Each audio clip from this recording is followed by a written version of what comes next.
신앙생활 중 하나님을 경외하는 마음이 중요함을 느낍니다. 그런데 현대 사회에는 옛날과 달라서 경외의 기준이 너무 약해져 있다는 말씀을 종종 듣습니다. 시대적으로 그런 것이 사실이지만 우리 시대에 함께 사는 사람들 사이에서도 하나님을 경외하는 정도는 개인별로 차이가 있는 것 같습니다. 하나님을 경외하는 삶을 살아야겠다는 것은 알겠는데 잘 되지 않을 때 자책감의 괴로움을 느낍니다. 성경에서 말씀하시는 경외가 무엇인지 알고 싶고 또 경외하는 삶을 살 수 있는 방법을 알고 싶습니다 하는 질문입니다.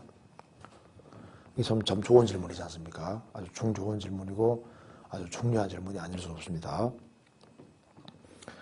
이제 신앙생활을 중에 하나님을 경외하는 마음이 중요함을 느낍니다. 이건 중요한 정도가 아니라 아주 필수적입니다. 그래서 하나님을 경외하는 마음의 중요성은 아무리 강조해도 지나침이 없습니다.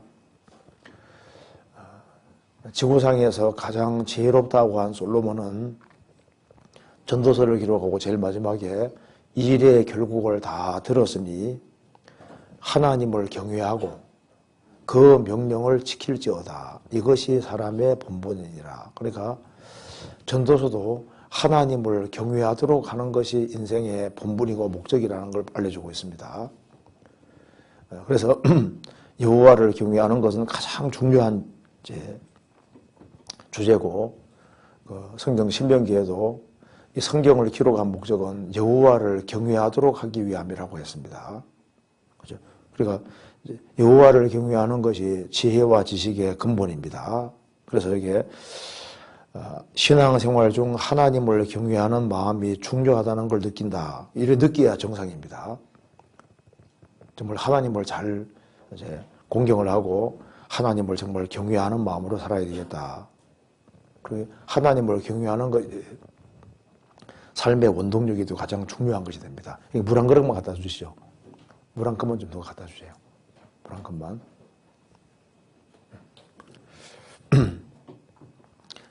그런데 여호와를 경외하는 것이 지식의 근본인데 이제 문제는 현대 사회는 옛날과는 달라서 경외의 기준이 너무 약해져 있다는 말씀을 종종 듣습니다. 그죠? 하나님을 경외하는 기준이 너무 약해져 있다고 느낀다. 그 사실이잖아요. 그 시대가 타락하고 사회가 타락할수록 하나님을 경외하는 자가 적어지고 또 그 기준도 점점 약화됩니다. 그래서 이제 지옥에 가는 사람들이 점점 더 많아지는 거예요. 그래서 우리 시대에 지금 76억의 사람이 살고 있는데 정말 가장 타락한 시대에 살고 있는데 우리 시대같이 타락한 시대는 없습니다. 그래서 우리 시대에 정말 지옥 가는 사람들이 많아지는 거예요. 노아 시대 때 얼마나 많은 사람이 살고 있었습니까? 근데 그 사람들이 홍수에 의해서 다 멸망하게 되는데 그 왜 그럴까요? 여호와를 경외치 않기 때문에 결국은 멸망하는 겁니다. 근데 우리 시대도 마찬가지인 거예요. 그리고 이제 우리 시대에 하나님을 경외하지 않는 가장 대표적인 이유가 무신론이 가장 번성하고 진화론이 가장 번성하기 때문입니다. 그리고 이제 우리 시대 사람들은 그 내세를 깊이 생각하지 않고 천국과 지옥에 대해서 깊이 생각을 하지 않습니다. 그러니까 경외하는 것이 점점 적어지는 대표적인 이유가 뭐 인생 별것 있냐, 죽으면 끝이지 이렇게 생각하는 거예요. 그리고 아이고 성경에서 말하는 음부도 그냥 무덤에 불과하다 이렇게 엉뚱한 소리 하는데 무덤이라는 히브리어가 케베르입니다. 케베르가 히브리어에 무덤이라는 단어가 따로 있습니다. 그리고 이제 헬라 말로는 무네메온인데 히브리 말로는 이제 음부, 죽음 건너편의 세계를 소월이라고 소월이라 말하는데 죽음 건너편의 세계가 따로 있습니다. 그리고 무덤이라는 단어는 따로 있어요. 케베르라고 따로 있습니다. 그러니까 육체가 가는 무덤은 케베르라고 되어 있고 죽음 건너편의 세계는 소월이라고 분명히 되어 있습니다. 그리고 헬라 말로도 무덤은 문에메이온 해서 무덤이라는 단어가 따로 있고, 그리고 구원받지 아니한 사람 영혼이 가는 것은 정확히 하데스라고 기록되어 있고, 그리고 영혼 육체가 같이 가는 것은 게헨나 불못이라고 정확히 기록되어 있습니다. 그러니까 이게 실제인 거예요, 실제. 그러니까 지옥이라는 것이 있다는 걸 정말 알면요, 절대 막 살지 못합니다. 그리고 쉽게 자살을 할 수가 없습니다. 지옥인데 어떻게 자살하겠어요? 어떻게 인생을 막 살 수 있겠습니까? 왜 하나님을 무시하고 사는 사람이 이렇게 많을까요? 왜냐하면 죽음으로 끝이라는 생각 때문에 그런 거예요. 우리 시대에 정말 죽음을 끝이라고 생각하는 사람들이 너무나도 많아졌습니다. 그리고 이제 교회 생활을 하는 사람 중에도 내세를 확실하게 안 믿는 사람 많습니다. 그렇잖아요. 그러니까 이제 여기 말한 대로 현대 사회는 옛날과 달라서 경외의 기준이 너무 약해져 있다는 말씀을 종종 듣습니다. 그렇죠. 경외하는 마음이 약해져 있다. 틀림없이 맞는 말이죠. 그리고 약해진 정도가 아니라 너무너무 심합니다. 그래서 이제 시대적으로 그런 것이 사실이지만, 맞죠? 시대적으로 그런 것이 사실입니다. 그리고 이제 우리가 봐요. 이제 학생이라면은 대학교 다니는 가운데 같이 얘기하다 보면요, 도대체 하나님을 경외하는 사람 찾기가 거의 어렵잖아요. 그리고 하나님에 대해서 과거에는 함부로 말은 안 했거든요. 그 하나님에 대해서 농담으로 사용하고 조롱 섞인 말로 사용하고, 우리가 예를 들어봐요. 이제 뭐 공자라든가 석가라든가 뭐 이런 사람들에 대해서, 또 성인이라든가 좀 이런 사람들에 대해서 보통 좋게 얘기하잖아요. 요즘에 예수님에 대해서 막 함부로 얘기를 하는 거 봐요. 완전 조롱의 대상으로 삼고. 그리고 지금 세상이 좀 너무 바뀐 거예요.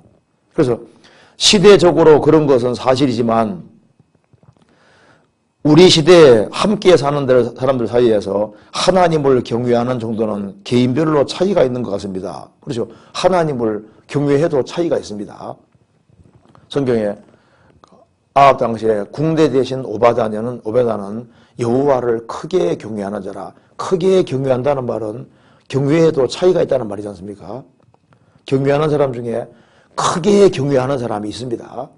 경외에 차이가 있다는 말이 맞습니다. 그래서 이제 하나님을 경외하는 삶을 살아야 하겠다는 것은 알겠는데, 잘 되지 않을 때 자책감에 괴로움을 느낍니다. 경외하는 삶을 살아야 되는데 잘 안 될 때 자책감에 괴로움을 느낍니다.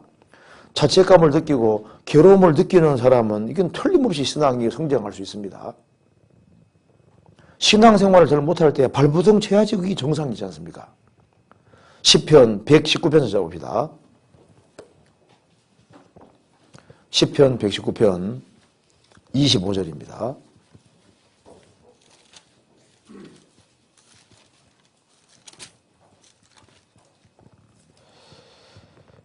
내 영혼이 진토에 붙어 싸우니 주의 말씀대로 나를 소성케 하소서. 38절 같이 읽겠습니다. 주를 경외케 하는 주의 말씀을 주의 종에게 세우소서. 이 시편 기자는 주를 경외하는 삶을 살고 있었는데 어느 순간인가부터 영혼이, 25절에 보면 내 영혼이 진토에 붙어 싸우니, 영혼이 진토에 붙었다는 것은 먼지에 붙었다. 먼지. 진토는 먼지입니다.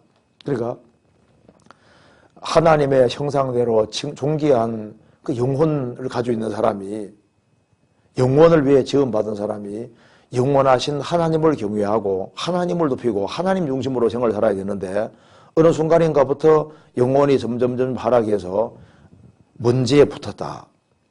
그래, 지금 이 시편 기자가 지금 굉장히 속상해서 지금 하는 얘기입니다. 여기 말한 대로 하나님을 경외하는 삶을 살아야 되는데 잘 되지 않을 때 자책감과 자책감에 괴로움을 느낀다. 이래야지 맞는 거예요. 시편 기자도 내 영혼이 진토에 붙어 싸우니, 먼지에 붙어 싸우니. 그래서 별로 중요하지 않은 것 때문에 울고불고 하고, 별로 중요하지 않은 것 때문에 마음이 막 바뀌어지고, 별로 중요하지 않은 것 때문에 그 막 마음이 안타까워하고 그래서 이 세상은 다 결국은 지나가는 거거든요. 어떤 분이 지갑을 잃어먹고 뭐 하루 종일 그 돈 그래도 뭐 한 20만 원 정도밖에 안 들었는데 이제 뭐 때문에 막 그것 때문에 막 너무너무 힘들어하고 하는 거예요. 근데 그거 없어도 살거든요. 그런데 그 20만 원 이 정도 때문에는 막 괴로워 힘들어하는데 신앙생활을 손해보는 것에 대해서는 막 아주 심각하게 괴로워하고 힘들어하지 않는다고 말입니다. 그럼 좀 약간 이상하잖아요. 그러니까 이제 시편 기자가 내 영혼이 진토 먼지에 붙어 싸우니 주의 말씀대로 나를 소성케 하소서. 그렇게 말하면서 38절에 주를 경외케 하는 주의 말씀을 주의 종에게 세워소서. 이 시편 기자는 주님을 경외하기를 원했고 그래서 이 성경을 주신 이유도 하나님을 경외케 하기 위해 주신 겁니다. 그래서 주를 경외케 하는 말씀을 세워주십시오. 이렇게 말했습니다. 성경은 성경에서입니다. 시편 19편입니다. 19편 9절. 성경은 딱 이렇게 정의할 수 있습니다. 19편 9절을 같이 읽어봅시다. 19편 9절. 여호와를 경외하는 시편 19편 9절. 여호와를 경외하는 도는 정결하여 영원까지 이루고 여호와의 규례는 확실하여 다 의로우니 여호와를 경외하는 도는 정결하여 영원까지 이루고 성경은 한마디로 여호와를 경외하는 도입니다. 그래서 성경을 배우면 배울수록 하나님을 더 경외해야만 성경을 정상적으로 배우는 게 되는 거예요. 그렇죠? 그 교회 생활을 하는데 하나님을 경외하지 않는 사람은 성경을 잘못 배우고 있는 게 되는 겁니다. 그래서 성경은 사랑의 책이기 때문에 성경을 배울수록 사랑이 많아지고 남에게 대접받고자 하는 대로 대접해 주라는 말씀대로 성경을 제대로 배우면 마음이 후해지게 돼 있거든요. 그래서 하나님을 향해서도 후하고 성도를 향해서도 후하고 이웃을 향해서도 후하게 가야만 이게 성경을 제대로 배우는 것이 되는 거고 성경 제대로 배우면은 여호와를 경외하는 것이 인생의 목적이 되고 내 인생 통해서 정말 하나님이 높임받고 하나님이 영광스럽게 되고 내 주변 사람 속에서 이 하나님 이름이 욕을 얻어먹으니까 하나님을 무시하니까 어떻게 하다가 내가 바르게 살아서 하나님 이름이 높아지도록 하는 이것이 인생의 목적이 되는 거예요. 그렇지 않겠습니까? 그래서 성경 제대로 배우는 게 되는 거예요. 그래서 여기 이제 이 질문하신 분이 이제 이렇게 구체적으로 말했습니다. 그러니까 성경에서 말씀하시는 경외가 구체적으로 뭔지 알고 싶다. 그리고 이제 경외하는 삶을 살아야 되겠는데 이거 어떻게 하면 경외하는 삶을 살 수 있겠느냐. 그 방법을 알고 싶다. 그 말입니다. 그 참 중요하고 좋은 질문이잖아요.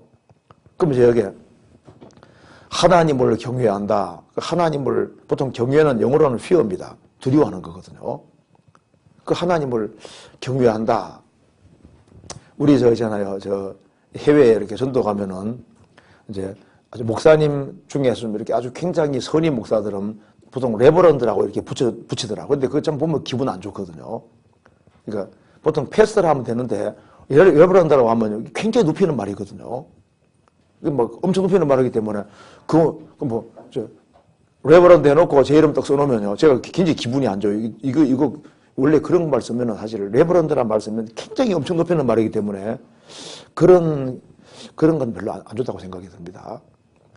그래서 여기에 이 경외한다는 말은 정말 하나님을 존중하고 높이는 건데 그것도 약간 추상적이지 않습니까? 그러니까 하나님을 경외하고 높인다는 말을 좀 구체적으로 좀 이렇게 설명을 해줬으면 좋겠다. 그래서 먼저 경외한다는 뜻이 뭐냐면은 원래 하나님을 경외한다 그 말은 가장 쉬운 말로 하면은 하나님을 모든 것보다 제일 높인다 그 말인 거예요. 경외라는 첫 번째 뜻이 그거거든요. 근데 이제 모든 것보다 더 높인다 해도 이게 이제 더 높은 게 뭔지를 잘 이해를 못하니까 이 개념이 잘 안 잡힌다니까요. 그래서 이제 하나님을 경외한다는 말을 좀 이렇게 쉬운 말로 좀 이해를 해야 되는데 한번 찾아봅시다. 출애굽기 1장 보세요. 어떻게 하는 것이 경외하는 거냐 하면은 출애굽기 1장 15절입니다.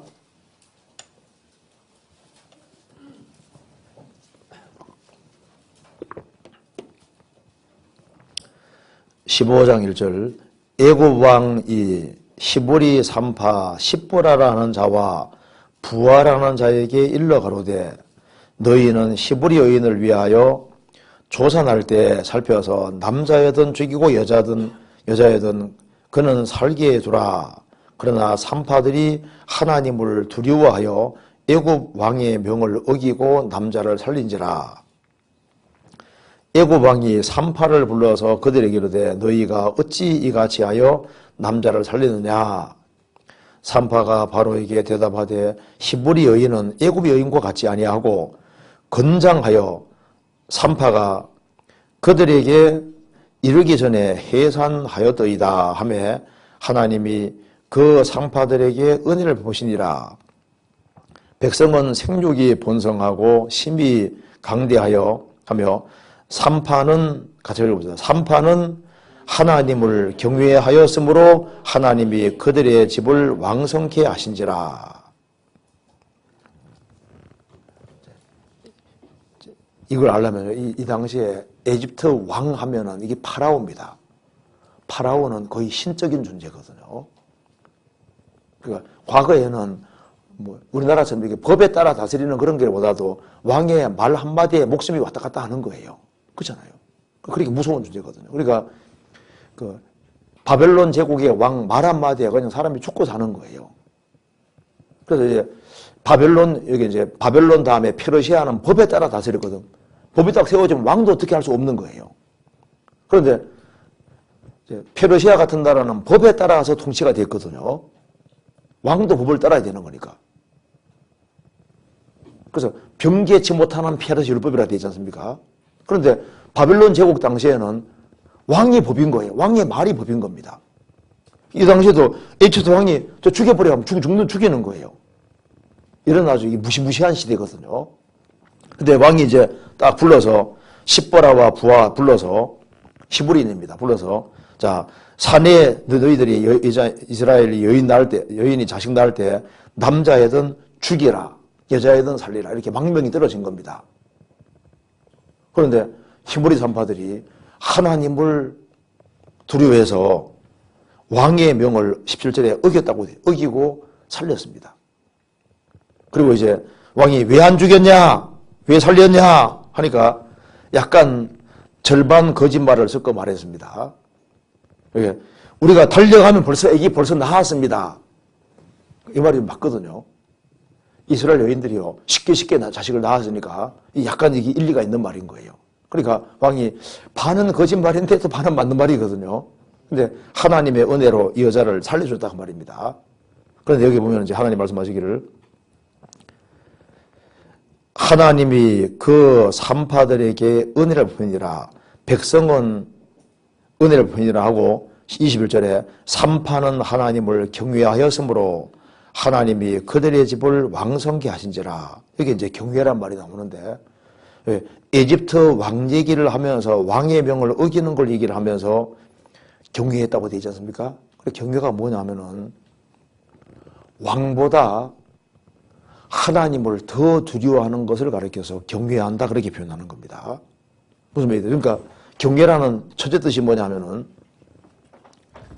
경외란 말은 이게 높인다는 말인데 이제 이 에집트 파라오 왕이 있으면은 이 파라오는 에집트란 나라에서 제일 높은 자지 않습니까? 제일 높은 자인데 이 왕보다 더 높일 때, 그러니까 최고로 높일 때 이걸 가리켜서 경외다 이렇게 말하는 경외. 그러니까 하나님을 경외하는 했을 때 제일 높일 때 이걸 경외한다 그렇게 말하는 거예요. 그러니까 이 사람은 하나님을 경외한다 그 말은 모든 것보다 자기 아버지, 뭐 자기 할아버지, 뭐 사장님, 뭐 회장님, 뭐 대통령, 발가시 피조물을 밑에 두면은 경외가 아니거든요. 그러니까 모든 것보다 하나님을 더 높일 때 그걸 가르쳐서 하나님께서는 경외한다고 이렇게 딱 인정하시는 거예요. 그래서 하나님 말씀했습니다. 말라기 시대 때, 야, 너희들이 나를 경외한다고 웃긴 소리 하지 말아라. 너희들이 행하는 이걸 한번 총독에게 갖다 줘봐라. 총독이 받겠냐? 너희들이 하는 것을 너희 아비에게 아버지라고 생각해도 이렇게는 안 할 거다. 너희들 나를 총독으로 생각해도 이 정도는 안 할 거다. 그러니까 그 말라기 시대 때 하나님 보실 때 이게 한심한 거예요. 그래서 내 이름을 멸시하는 제사장들아 이렇게 말하지 않습니까? 왜? 하나님을 경외하는 게 아니라 멸시한다 그 말입니다. 왜? 총독 정도로 생각 안 하는 거예요. 우리 시대에 사람들이 이제 구원을 받았다고 신앙생활은 한다고 하는데 문제는 하나님을 진짜 경외하는지가 이게 퀘션입니다. 의문입니다. 회사 출근은 그렇게 항상 정상적으로 착착하면서도 신앙생활하는 모습을 보면요, 참 주님이 안타까우리라고 생각합니다. 어쩌면 그렇게 신앙생활을 흐리멍텅하게 하는지 이게 이해가 안 되는 거예요. 그러니까 주님을 진짜 경외한다고 할 수 있을까? 이게 퀘션 마크거든요. 우리 이런 얘기 하지 않습니까? 이거 이제 우리 식구들은 저게 주일 말씀 듣고 또 수요일 날 다 같이 들으니 같이 들읍시다. 이렇게 말하면요. 이게 그냥 형식이 아니잖아요. 그래, 다 나와서 들어야 되거든. 근데 이거 주일만 나오고 수요일 날 안 나오는 사람 보면 나는 좀 이해가 잘 안 되거든요. 그게 무슨 사정이 있어 물론 안 나올 수도 있지만은요. 야, 저런 정신 가지고 진짜 신앙생활을 한다고 할 수 있을까? 그잖아요. 그러니까 왕이 명령을 하면은요, 이게 뭐 우기를 생각을 못 하지 않습니까? 그잖아요. 그럼 교회는 하나님의 집이거든요. 그죠? 교회는 하나님의 집이니까, 강아지 집에는 강아지가 살고, 왕궁에는 왕이 살고, 하나님의 집에는 하나님이 계신데, 내가 저희 가운데 가면 들육사한다고 하셨는데, 교회 안에서 주님이 이제 교회 안에 머리가 되셔서 이 교회 안에서 이제 일을 하고 계신데, 그러면은 교회 안에서 어떤 것이 세워지고 원칙이 세워지고 이렇게 세워지면요, 회사에서 또는 규칙이 있으면 규칙을 당연히 그거 따라야 된다고 생각하는데, 교회 안에서는 기본적으로 필요해서 성도의 유익을 위해서 규칙이라는 게 세워졌으면은 그건 원래 당연히 해야 된다고 생각을 해야 되는데 당연히 해야 된다고 생각이 왜 안 들어가냐 그 말입니다. 그러니까 이제 여기 질문하신 분이 야, 이게 좀 많이 타락을 했다. 그 실감 난다 그 말입니다. 맞는 거예요. 문제가 좀 심각해진 겁니다. 그래서요, 성경적입니다. 예레미야 35장 봅시다. 하나님이 안타까워서 이렇게 말씀했습니다. 예레미야 35장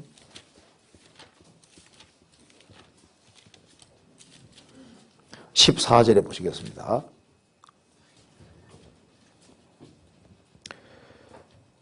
레갑의 아들 요나답이 그 자손에게 포도주를 마시지 말라 한 그 명령은 실행되도다. 그들은 그 선조의 명을 순종하여 오늘까지 마시지 아니하거늘 내가 너희에게 말하고 부지런히 말하여도 너희는 나를 듣지 아니하도다. 예후 당시에 예후의 오른팔 역할을 했던 요나답이 이제 정말 신앙생활을 열심히 한 사람이고 우상척결에 앞장선 사람이고, 그 요나답은 하나님이 얼마나 무서운 분인지를 봤거든요. 왜? 이 우상 숭배하던 그 모든 사람들 전체를 하나님 예후 통해서 다 죽여버리지 않습니까? 그러니까 여로보암 왕 그 집안 자체가 완전히 망해버렸는데 우상 숭배 때문에 망한 것을 보니까 막 충격을 크게 받은 거예요. 그래서 이제 자기가 죽기 전에 살아있을 때 자손들을 딱 불러놓고 유언을 남긴 겁니다. 너희들 절대 포도주 독주 마시지 말아라. 그리고 너희들 절대 농사 짓지 말고 텐트에 살고 양치는 생활하고 오로지 하늘 쳐다보고 살아라. 하늘 쳐다보고. 절대 땅에 마음 두지 말고 살아라고 이렇게 경고를 했거든요. 유언 남겼습니다. 그래서 이제 유언을 했는데 이제 세월이 지나서 이제 오랜 세월이 지나서 이제 하나님이 예레미야 보내서 레갑의 자손들을 불렀습니다. 그리고 포도주를 아주 강제로 마시게 하는데 안 마시는 거예요. 왜 안 마시냐? 우리 조상 요나답이 자손들에게 포도주를 마시지 말라 했기 때문에 우리는 못 마십니다 하는 거예요. 그래서 하나님께서 말씀했습니다. 야, 요나답은 사람인데 사람이 유언 남긴 그 유언도 이렇게 자손들이 대대로 지키는데 왜 내가 한 말은 이렇게 하나도 안 지키냐 그 말입니다. 그러니까 내가 조상만도 못하냐 이렇게 말하고 있는 거거든요. 그러니까 경계라는 건 뭐냐 하면은 부모보다 왕보다 어떤 것보다 하나님을 더 두려워하고 높이는 것이 경외하는 것이고, 그래서 하나님을 경외하고 높이는 사람은 순종은 자동으로 오게 돼 있는 거예요. 회사 회장님이 말씀했다. 그러면 뭐 시키는 대로 하잖아요. 왜? 그게 뭐 밥줄이 걸려 있고 그잖아요. 어떤 회사 사원이 일이 되어 있습니다. 사장님이 보고 계신다. 열심히 하라고 말입니다. 회장님이 보고 계신다. 만왕의 왕 대신 주님이 보고 있잖아요. 그러니까 이제 이거 보면 참 우리가 참 안타까운 것이 이게 하나님을 경외한다는 이거 자체에 대해서 우리가 좀 심각하게 생각을 해야 된다는 것을 알 수가 있는 겁니다. 경외. 그리고 이제 경외한다는 말을 조금 더 생각을 해봅시다. 경외한다는 것은 모든 것보다 주님을 더 사랑하는 것을 가리켜서 경외한다고 말하는 거예요. 경외의 첫 번째는 모든 것보다 하나님을 내 인생에서 최고 높은 분은 누구냐? 예수. 최고 높은 분은 하나님. 이제 이렇게 하면 이제 이게 이제 경외. 그래서 행동은 잘 안 옮기더라도 정신은 그렇게 돼 있어야 되거든요. 그렇지 않습니까? 그리고 두 번째로 경외하는 것은 창세기 22장 봅시다. 어떻게 하는 것이 경외하는 것인지 봅시다. 창세기 22장.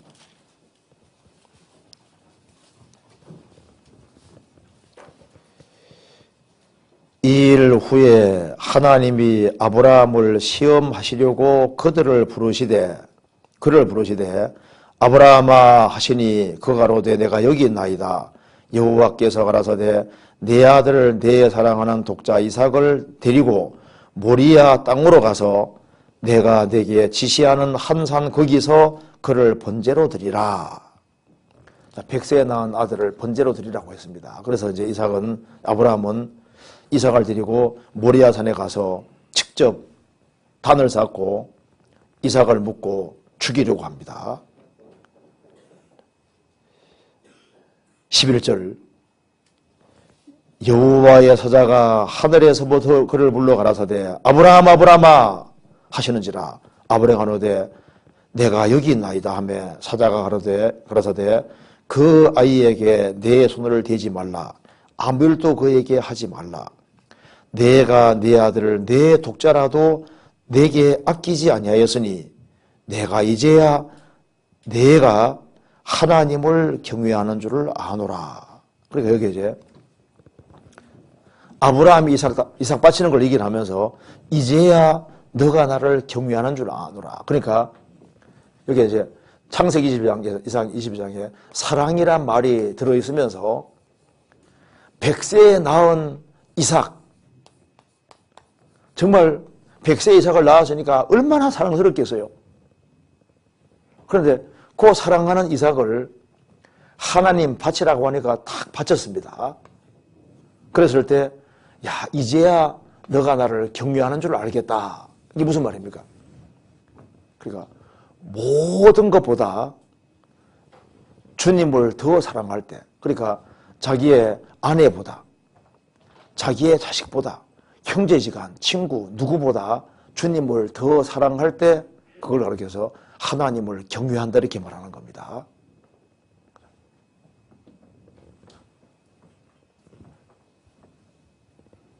그러니까 하나님을 경외하라 그 말은 모든 것보다 하나님을 더 사랑하는 것이 이거 구원받아야지 이게 이해가 되는 거예요.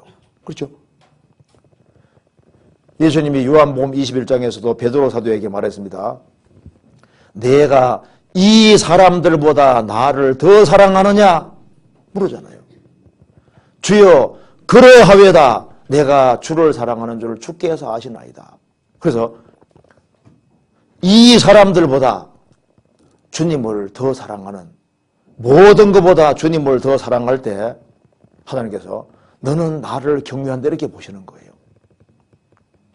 그래서 성경에 말씀하시죠. 이 세상이나 세상에 있는 것들을 사랑치 말라. 누구든지 이 세상을 사랑하면 아버지 사랑이 그 속에 있지 아니하니, 이 세상이나 세상에 있는 것들을 더 사랑하면은 하나님을 경외하는 것이 아닌 게 되지 않습니까? 그래서 하나님을 경외한다는 것은 모든 것보다 하나님을 더 사랑하고 그 사랑에서 밀리면 안 됩니다. 그러니까 주님을 사랑하는 사랑에서 이게 밀리면은 신앙생활 하는데 힘들어집니다. 그런데 모든 것보다 주님을 더 사랑하는 마음을 가지고 살아가면은 아무런 문제가 안 생기는 거예요. 어머니는 자식을 사랑하니까 자식을 위해서 온갖 수고를 해도 그게 당연하게 생각이 들게 돼 있습니다. 왜? 사랑하니까. 주님을 사랑하는 마음을 가지고 행하는 한에는 생활 살아가면서 힘들지 않아요. 왜? 사랑은 원래 수고가 따르게 돼 있으니까. 사랑이 수고입니다. 바울 사도가 이제 3차에 걸쳐 전도 여행을 하면서 얼마나 고생을 많이 했습니까? 그런데 주님을 사랑하는 마음을 가지고 하니까 그리스도의 사랑이 우리를 강권한다고 말씀한 대로 사랑에 강권되어 행하기 때문에 힘들지 않은 거예요. 당연하게 생각이 들게 되어 있습니다. 그래서 모든 것보다 주님을 더 사랑할 때 하나님께서는 너는 나를 경외한다 이렇게 보신다고 말입니다. 그렇죠? 그리고 이제 또 한 가지는 사무엘상 찾아봅시다. 사무엘상 1장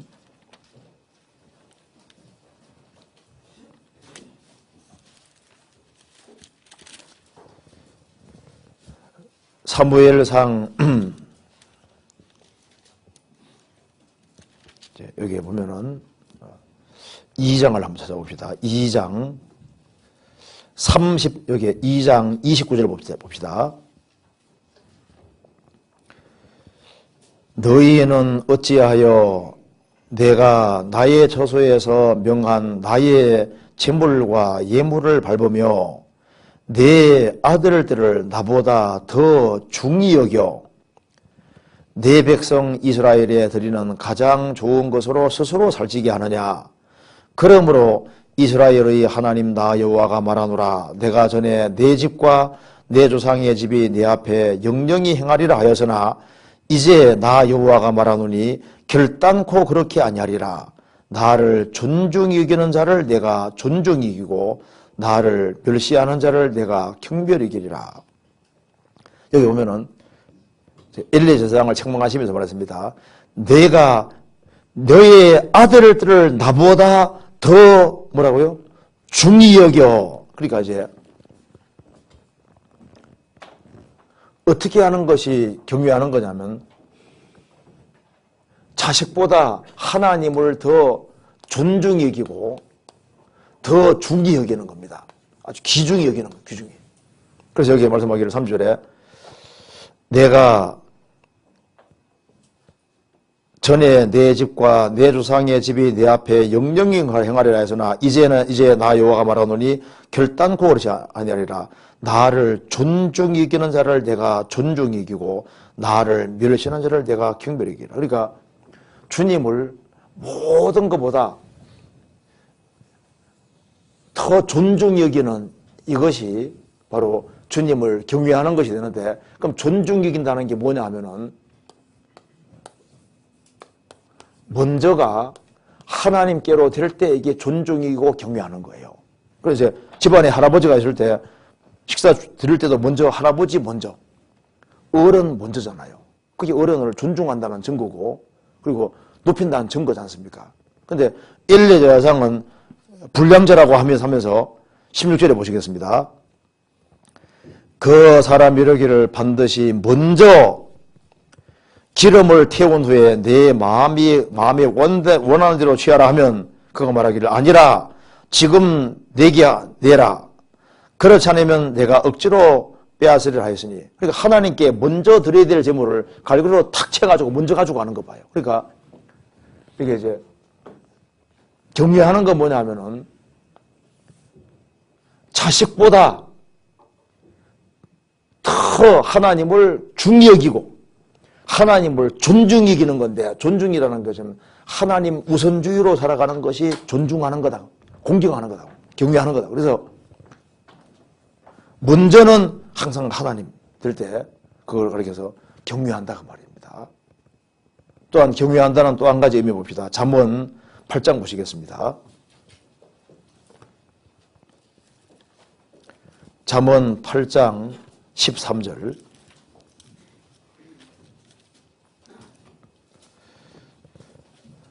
같이 읽어보겠습니다. 여호와를 경외하는 것은 악을 미워하는 것이라. 나는 교만과 거만과 악한 행실과 피역한 입을 미워하느니라. 그래서 여호와를 경외하는 것이 도대체 뭐냐? 답은 악을 미워하는 것이다. 그러니까 악을 미워하는 것이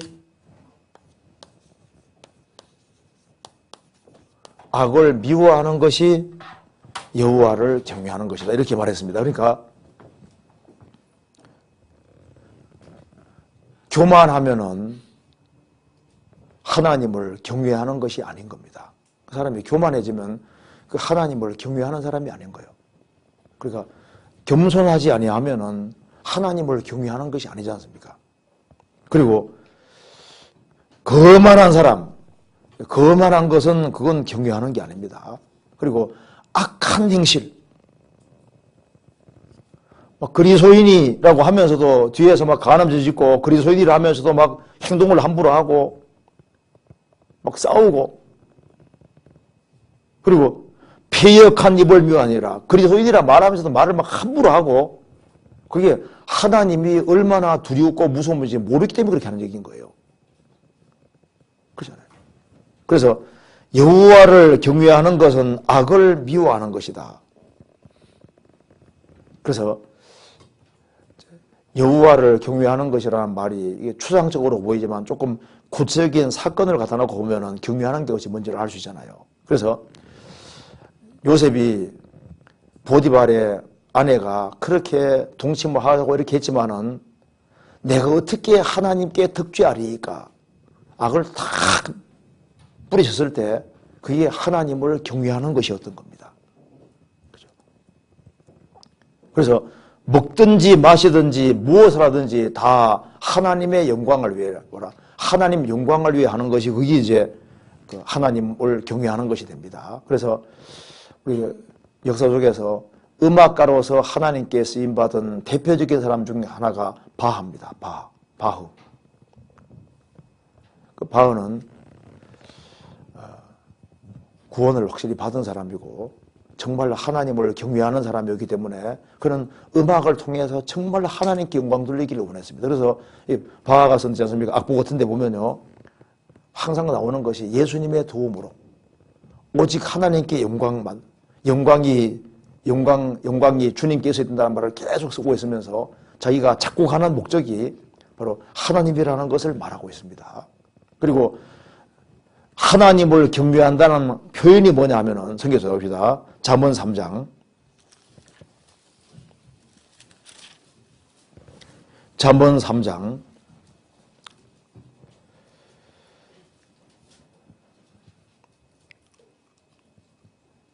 9절.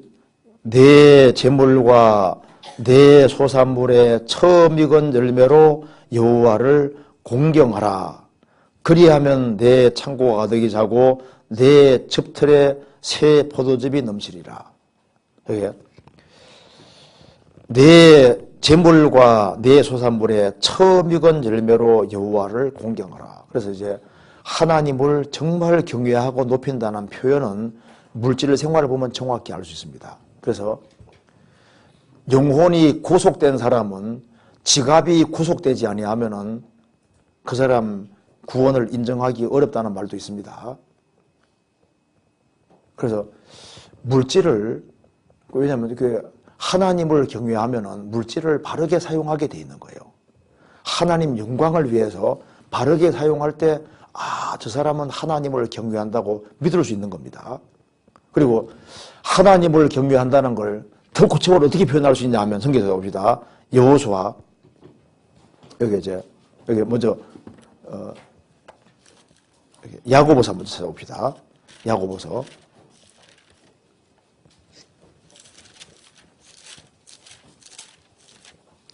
야고보서 2장 보시겠습니다.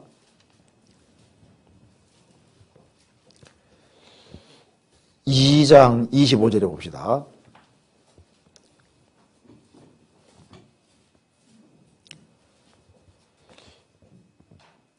또 이와 같이 기생 라합이 사자를 접대하여 다른 길로 나가게 할 때 행함으로 의롭다 하심을 받은 것이 아니냐. 기생 라합은 하나님을 두려워했습니다.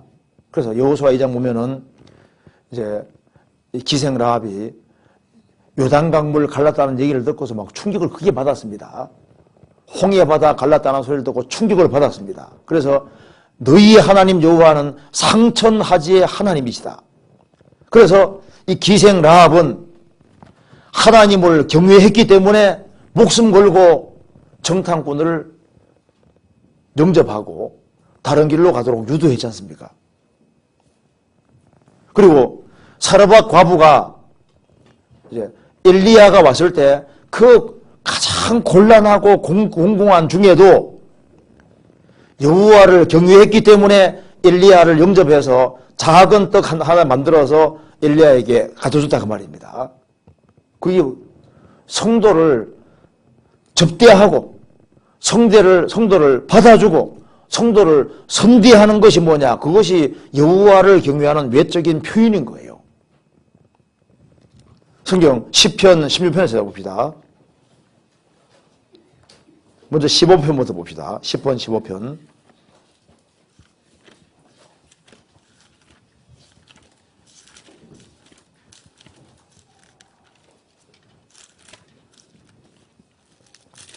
이게 15편에 보면 이름을 나와 있죠. 4절에 그 눈은 망령된 자를 멸시하며 여호와를 두려워하는 자를 어떻게 한다고요? 존대하며. 그러니까 여호와를 두려워하는 사람, 하나님을 공경하고 두려워하는 사람을 아주 귀하게 여기고 그 대접을 하는 이것이 그게 하나님을 경외한다는 표현인 겁니다. 시편 16편 2절 3절 같이 읽어봅시다. 내가 여호와께 아뢰되 주는 나의 주시오니 주밖에는 나의 복이 없다 하였나이다. 땅에 있는 성도는 존귀한 자니 나의 모든 즐거움이 저희에게 도다. 주님을 나의 유일한 복으로 여기는 사람은 땅에 있는 성도를 존귀하게 여기고 나의 모든 즐거움이 저에게 도다. 그래서 성도를 선대하고 성도를 굳건하게 세우고 성도가 잘 되기를 바라고 교회가 잘 되기를 바라고 그래서 넘어져가는 사람 보면 안타까워하고 어떻게든 세워주려고 하는 이 모든 것들이 여호와를 경외하는 겁니다. 그래서 욥은 하나님을 경외하였으므로 악에서 떠난 자라. 그래서 하나님을 경외하는 거하고 악과 구별되는 것이 연결되어 있는 겁니다. 그래서 경외는 이만큼 중요한 것인데 그러면 어떻게 하면은 하나님을 경외하며 살 수 있느냐? 우리 시대에 참 이게 어려운 겁니다. 그래서 어떻게 하면 이것이 되느냐? 답은 아주 간단해요. 우리 시대에 진짜 하나님을 경외하며 사는 것을 배우기 위해서는 개인주의는 안 됩니다. 그러니까 모이기를 싫어하고 단독을 있기 좋아하고 홀로 있기 좋아하고 어울리기를 싫어하는 사람, 그 사람 틀림없이 사고방식이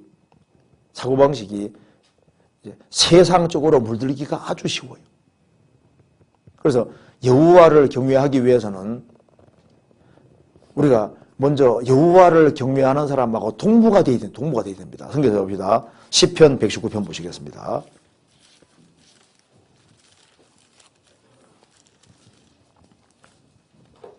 63절입니다. 119편 63절 같이 읽겠습니다. 나는 주를 경외하는 모든 자와 주의 법도를 지키는 자의 동무라. 나는 주를 경외하는 모든 자와 주의 법도를 지키는 자의 동무라. 그러니까 내가 어떻게 하면 이 타락한 시절에 하나님을 경외하며 살 수 있을까? 아무 사람하고 친구가 되면 안 되고, 여기 말한 대로 주를 경외하는 모든 자, 주의 법도를 지키는 사람, 그런 사람들하고 동무가 되어야 되는 거예요. 그러니까 유유상종입니다. 제가 러시아 이렇게 갈 때 이렇게 러시아에도 개들이 좀 있거든요. 개들 보면요, 개들은 개들끼리 다녀. 그것이 참 희한하다. 어떻게 개가 개를 알아볼까? 또 물고기도 보면요, 물고기도 끼리끼리잖아요. 그 자기끼리 잘 알아봐. 또 고양이는 고양이 잘 알아보고 동물을 금방금방 알아보거든요. 다 끼리끼리 유유상종인데 우리 시대 신앙생활을 잘하기 위해서는 개인주의, 홀로 있는 거, 이거 깨야 됩니다. 그래서 공동체 정신이 없이는 이 신앙생활에서 금방 세상으로 가기 쉽습니다. 성경 시브리서 10장 보시겠습니다.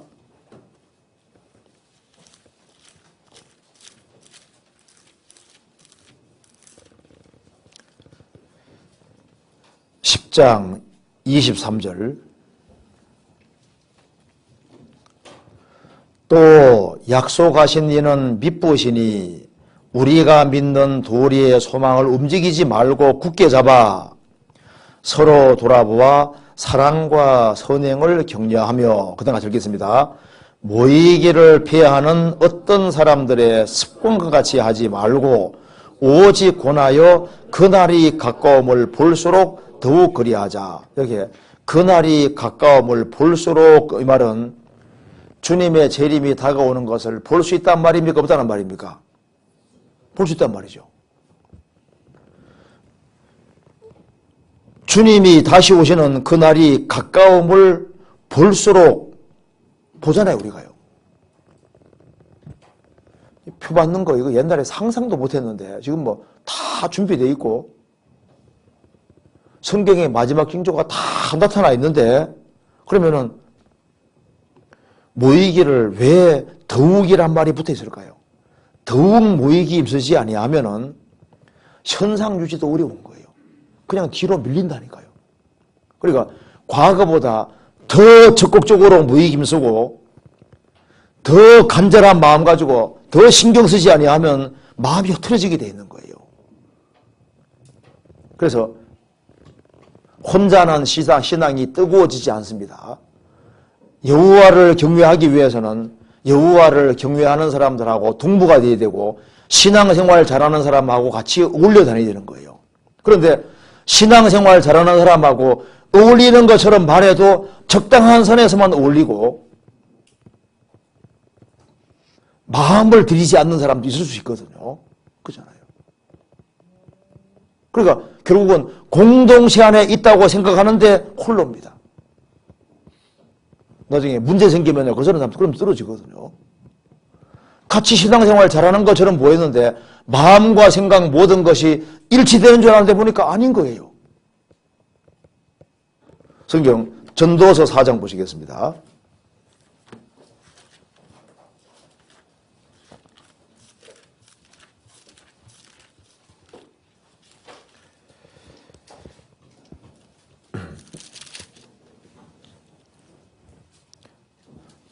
(4장) 10절입니다.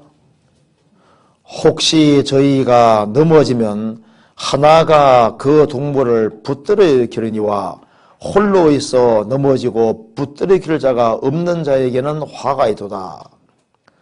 두 사람이 함께 누우면 따뜻하거니와 한 사람이면 어찌 따뜻하랴. 한 사람이면 패하겠거니와 두 사람이면 능기당하나니 삼겹줄은 쉽게 끊어지지 아니하느니라. 두 사람이 함께 있으면입니까? 누우면입니까? 누우면 따뜻하거니와. 혼자는 신앙적으로 따뜻해지기 어렵습니다. 두 사람이 함께 누우면 이거는 같이 앉아있는 정도가 아니지 않습니까? 완전히 운명과 고락을 함께 하는 거예요. 충분한 시간을 내고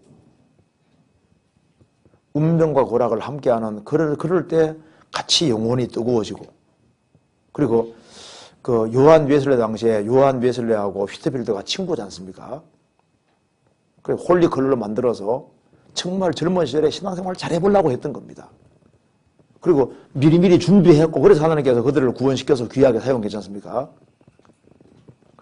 혼자는 안 되고 무리 지으면은 같이 신앙생활하면 같이 경유할 수 있게 됩니다. 그래서 우리 말세가 되면 될수록 교회의 중요성을 깨닫고 같이 모이고 힘쓰고 같이 성경 배우고, 그래서 우리 개인의 힘으로는 신앙생활이 안 되기 때문에 구원받은 무리 가운데 주님이 무리로 계시고 필요한 걸 공급해 주시고 주님의 도우심을 입으니까, 그러니까 자연스럽게 신앙생활을 할 수 있게 되는 겁니다. 그래서 로마서 7장 8장 넘어가면요, 그리스도 예수 안에는 결코 정죄함이 없다고 하면서 그리스도 예수 안에는 생명의 성령의 법이 있다고 했습니다. 생명의 성령의 힘이거든요. 그러니까 교회 안에는 생명의 성령의 힘이 작용하기 때문에 구원받은 무리 가운데 적극적으로 연결돼서 신실한 사람들끼리 같이 교제하고, 그렇게 하면요 자기도 모르게 신앙적인 힘이 딱 생겨서 세상에 딸려가지 아니하고 신앙생활을 잘할 수 있게 되는 거니까. 그러니까 이제 이게 좀 중요한 문제지 않습니까?